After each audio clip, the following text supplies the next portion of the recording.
So I've always loved learning new things. I think the ability to acquire new skills, and specifically to do it fast and on your own without the help of a university or something like that, is one of the highest value skills you can possess in 2024. And throughout the years, I have mastered a system that allows me to master high value technical skills extremely quickly and completely on my own. And having this ability is like a superpower because it simply allows me to keep increasing my earnings power through increasing the value of my skill set. Because the most valuable asset that you possess is not actually stocks or real estate or crypto coins or something like that. It is your skills. So especially if you're poor right now, the highest leverage thing you can do right now is improve your ability to acquire new skills quickly. And in 2024, especially technical skills like programming are some of the highest value skills out there. So in this video, I will simply give you my system of learning technical skills extremely quickly that I have perfected through the years, all the way from high school to university to learning to code on my own, so that you can simply copy this system and start learning new things much quicker. Principle number one is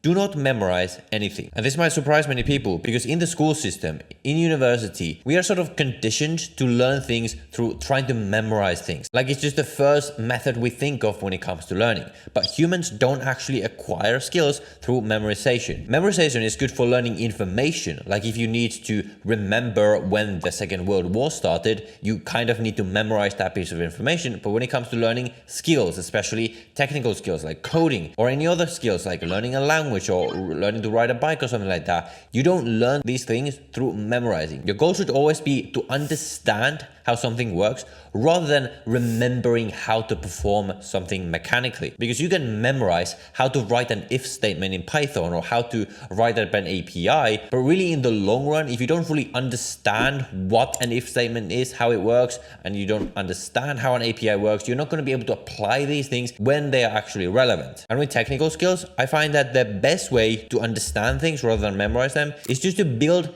genuine curiosity for the thing that you're learning. Genuinely want to understand, want to know how the thing works, and it'll be so much easier for you to actually understand it. And the details will simply stick to your brain if you focus on trying to practice the thing as much as possible. Because the thing about our brain is we don't actually learn things when we try to put things into our brain. We learn things when we try to extract things out of our brain. For example, you don't actually learn an API when you actually learn the information about what an API is, like API commands, things like this. You learn and you internalize what an API is when you're trying to use an API. So when you're trying to build an API, for example. So as much as possible, you should be combining this step of remembering to not ever try to memorize anything with principle number two, which is to practice before you think you're ready. Because I just told you that you should be practicing as much as possible, which will lead many people to ask, okay, Thomas, but how can I practice the thing if I haven't even learned it yet? Don't I have to learn it before I can practice it? So the way I do it is whenever I'm trying to learn a new technical concept, again, we'll use the concept of an API in programming as an example, I will first learn a bit about the thing mechanically, just to understand the basics of how the thing works. And then I will apply principle number two, which is to practice before I think I'm ready.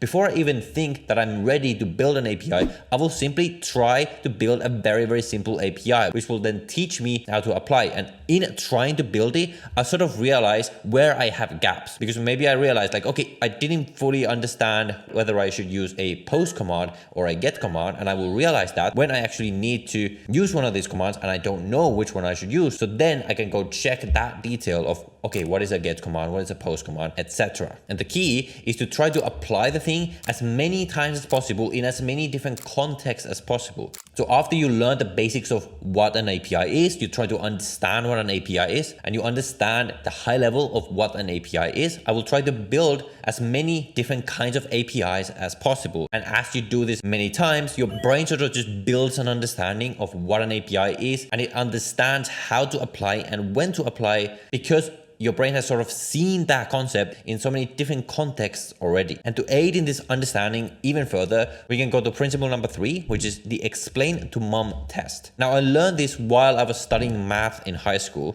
So there was this group of girls that would always come to me, because I was obviously the smartest person in the class, for advice on how something works because they didn't understand something or something like that. So obviously I would try to explain it to them. And what I realized throughout the years is that this process of actually explaining these math concepts to this group of girls actually helped me understand and internalize those things much, much faster. And the way this works, to sort of oversimplify this, is that when you try to explain something to someone else, your brain is forced to understand that thing. We have gaps in our understanding, but we ourselves don't realize where we have these gaps. But it's only when we go and try to teach or explain it to someone else that we realize it. And the best part is that you don't actually even have to physically actually explain it to someone else. It's enough to imagine yourself explaining it to someone else. So often what I will do, and this is where the explain to mom test name comes from, I will simply be on a walk, or I will be going to sleep or something like that, and I will be imagining myself explaining that concept to my mom.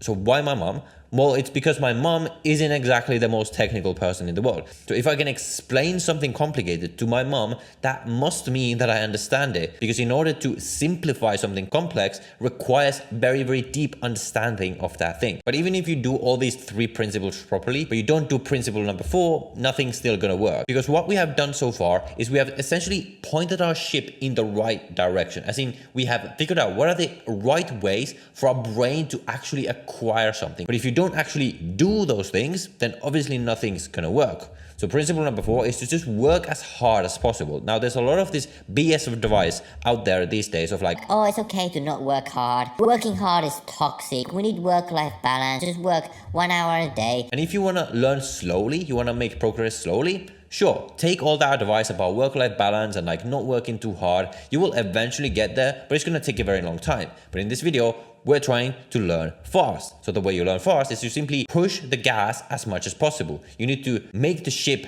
move as fast as possible, which means putting in a lot of hours and a lot of work. So there's lots of hours working, lots of hours studying, and obviously most importantly, lots of hours of actually building things with code or whatever technical skills you're trying to learn. But the one thing that might make you feel better is, number 1, if you really dedicate yourself to something and you really, really want to learn that thing, you'll find that you actually will enjoy the act of just working super, super hard. I've essentially crafted my life so that all the things that I am doing for my work are things that I'm super, super excited to do. But this will only really happen once you've already got some momentum going. At least that's how it works for me. So in the beginning, it'll be uncomfortable, but you just put in the kind of volume that you have to put in to actually learn things fast. But once you start learning it, and once you especially start to get at least slightly good at the thing, you will really notice that you actually enjoy the thing so much that you want to keep working super, super hard. And then once you've learned the thing, once you're already good at it, then you can take that foot off the gas if you want to. But especially in the beginning, which is the hardest part, you simply have to work as hard as possible if you want to make progress fast. But this brings us to probably the most important principle, and that is what I call the capstone project principle. So with any technical skills, we need to remember what the goal is. The goal is always to be able to build something in the real world. So what everything should culminate in when you're learning anything technical is some real world,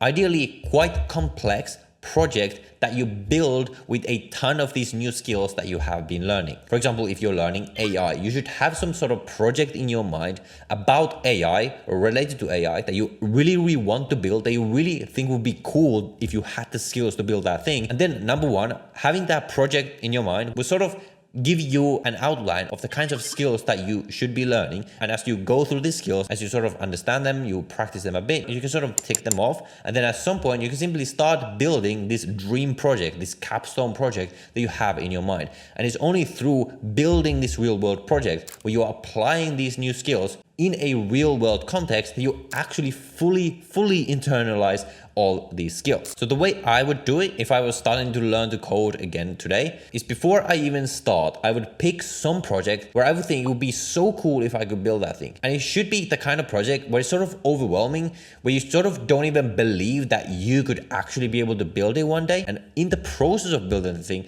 if it's something that you really, really want to build, you're going to have the motivation and the curiosity that we talked about before of actually fully understanding and internalizing the things that you need to build that thing, because you want the result of having built that project so much. And the process of building a capstone project like this, it's going to be uncomfortable, and you're going to have many situations where you just have no idea what to do. And you're going to have especially many situations where you feel like you should remember how to do something, but you don't remember. And again, this is going to be another case where you're going to realize that actually I thought I knew the thing, but I didn't know the thing because I didn't know how to apply it. So then you're just forced to go and relearn it and reapply it. And then ideally you're going to do this many times.